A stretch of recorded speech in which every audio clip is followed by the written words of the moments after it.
देखिए, अमित शाह जी दिल्ली से आज आए और दिल्ली में यहाँ आने के पहले प्रधानमंत्री जी के यहाँ मीटिंग हुई थी और तमाम बड़े नेता भारतीय जनता पार्टी के वहाँ इकट्ठा थे।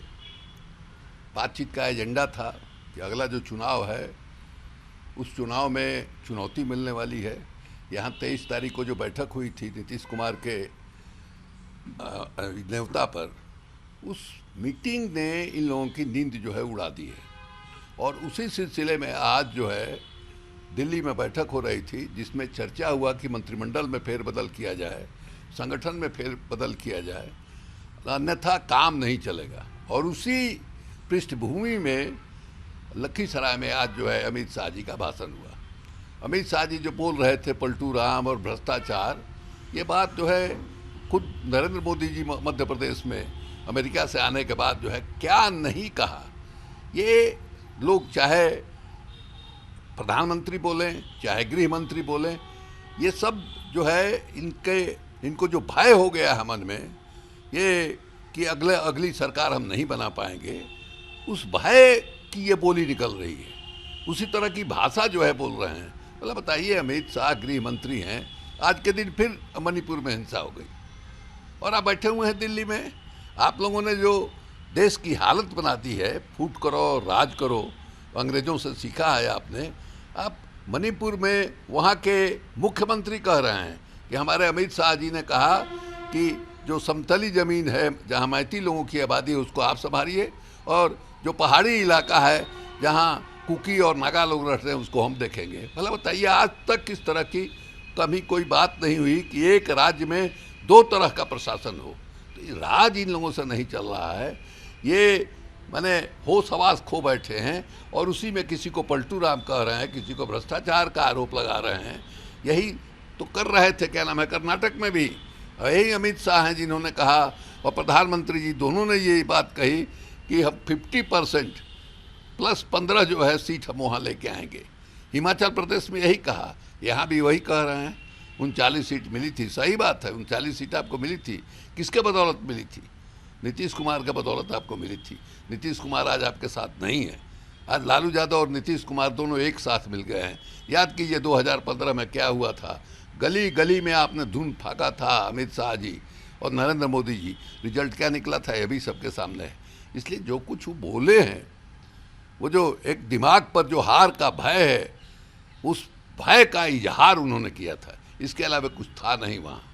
उन्होंने कहा कि जिस भ्रष्टाचार के खिलाफ नीतीश कुमार ने किया, लालू यादव से हटे, फिर आज उन्होंने 20 लाख करोड़ जो भी कांग्रेस हैं, ये सब लोग उनको भ्रष्टाचार के साथ फिर जाके साथ में मिल गए। ये कहने की बात है ना भाई, कल आपने क्या किया था इसका कोई मतलब नहीं है। आज आप क्या कर रहे हैं इस पर सवाल उठता है। नीतीश कुमार आपके साथ थे, उन्होंने महसूस किया कि नहीं साहब, आपके साथ रहने में भी क्या हुआ, बिहार को विशेष राज्य का दर्जा आपने नहीं दिया।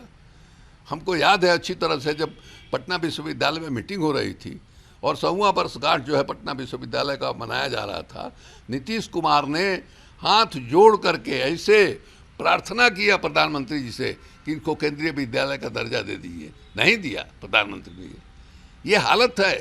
बिहार को आपने उपनिवेश बना करके रखा है। हालत ऐसी है कि बेईमानी हो रहा है। सारा का सारा पैसा जो है वो गुजरात की ओर जा रहा है। इनके आने के पहले गुजरात में इन्वेस्टमेंट होता था 3% सालाना, और अभी जो है 14% सालाना हो रहा है।